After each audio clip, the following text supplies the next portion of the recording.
So Black Myth Wukong for the PS5 has been released, and I'm about to give my unbiased, real opinion and impressions about everything that I've seen in the first 6 hours. Let's jump straight into it. First things first, the good news and the bad news. The bad news first. It still needs a little bit more polishing. The good news, yes, this is Game of the Year.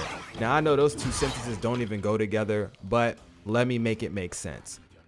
The bad news, to go into further detail about it, there's a lot of things that just simply break your immersion. You will be playing in performance mode or maybe quality mode, maybe balance mode. It doesn't matter.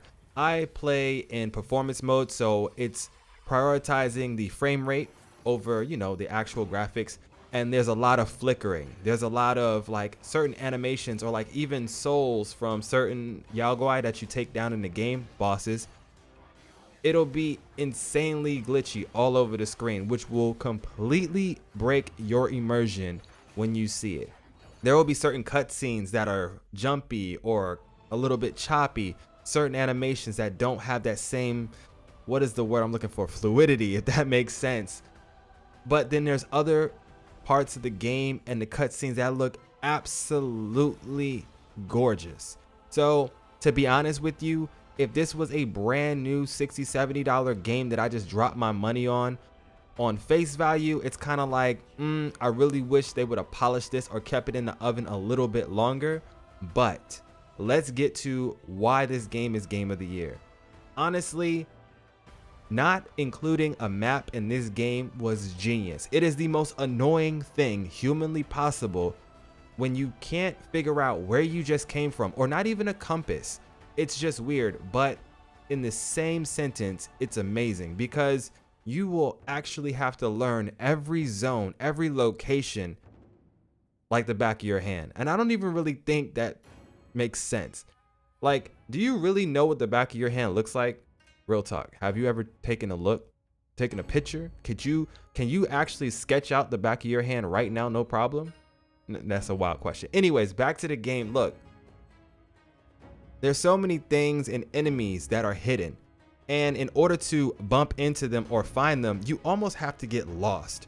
Like, you will be walking down a certain path, or you might jump off a cliff and you'll head down a narrow stream and you'll be like, oh, I think this looks familiar. And then the next thing you know, you're wrapped right back around into the exact same location where you started, and not being able to understand your current position or which direction you're facing, like not having a compass.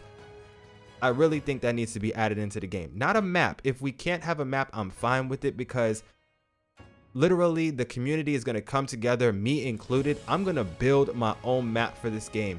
For chapter 1, I have a pretty good geography of all the different locations and bosses, so I'm going to be creating more guides and things specific, and I might even draw up maps for you guys so it makes it easier to follow, to find whatever you need. But at the same time, it not being there and us actually having to come together as community, or just having to explore every nook and cranny of this game, it is a breath of fresh air. It is so much fun, and it's surprising to say that, dang, not having a map is actually more fun than I realized. So many games are cookie cutter or hold your hand or show you all the directions or whatever the case may be, and it's getting old. The gaming industry as a whole seems to always fall down that same path, and they don't really want to stray away from the same path. Well, Game Science took a lot of risk, and with this game, these risks are working for me. Now, somebody might take these exact criticisms and hate the game all the way to hell, and there is nothing wrong with that take. I promise you, there are times where I'm frustrated when I wrapped around to see that same tree again. It's just frustrating. At some point, I had to get smart and I had to memorize where the enemies were, and then I would purposely leave certain enemies in their location, so I'd be like, okay, I haven't been here, or no, I don't want to go here again. And after doing that, it made the game a lot easier to navigate. But yes, the flickering and glitchy cutscenes need to be polished. There's going to be an update within the next 2-3 weeks. I guarantee it. That's going to fix a lot of that. It should have been done day one, but I'll fall back on that. And the navigation in the game, yeah, it's it's interesting. Now, the good, the animations, the character design, the kung fu, the fighting, the combat, the story, everything is so damn good. It's insane. Like, it's just pulled together in a way that you can understand it. You don't have to think outside the box to see the vision. And the cutscenes and the way all the characters interact with each other, it glues everything together very nicely. The English version of the game, I have played it and I've grown to like it. I did not like Sun Wukong's voice in the beginning of the game. I didn't.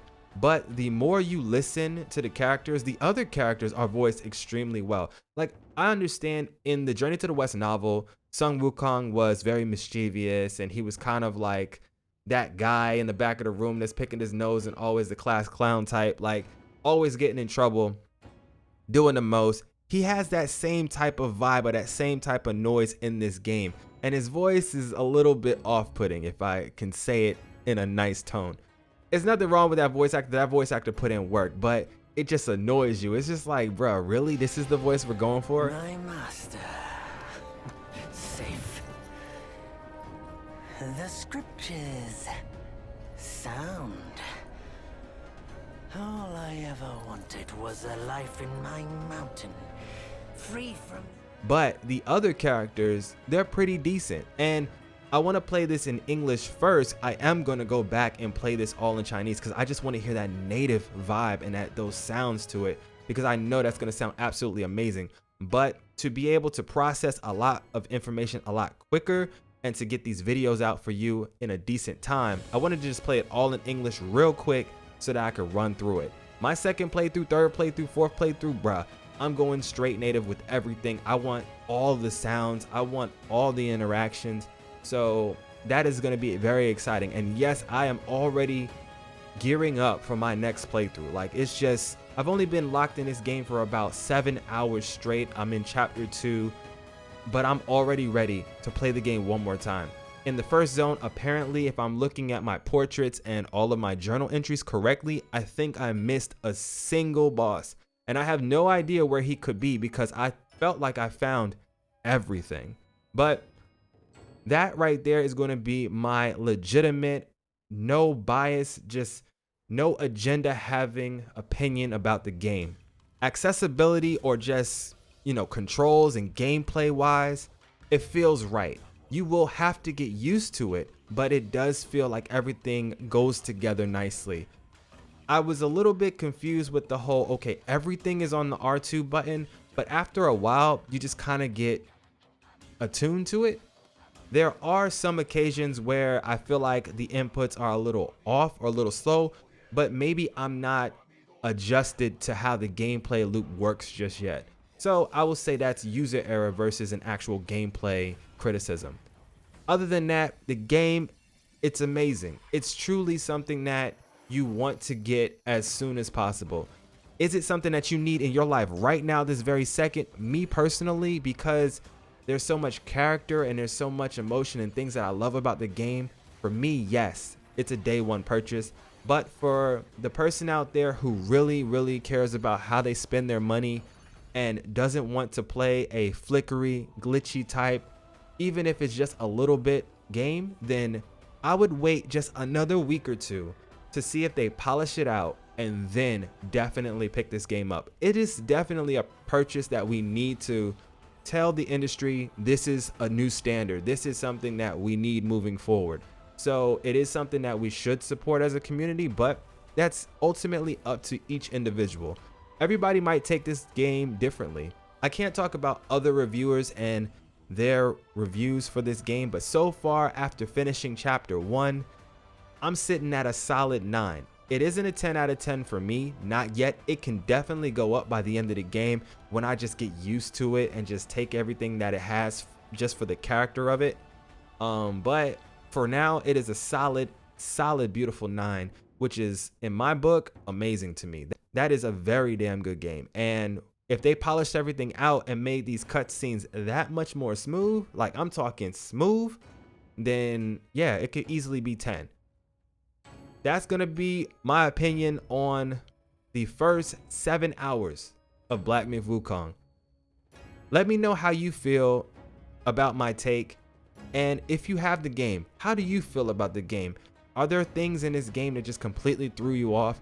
Are there things in this game that you absolutely love and you really wish a lot of other games would kind of adopt into, you know, their format? Let me know how you feel in the comment section below. I'm all ears. I love talking to the community. So I'll see you guys in the next one. That's going to be all for today, though. Have a great day wherever you are, or night. This is your boy Emma M. Sage D. For now, though, I'm out of here.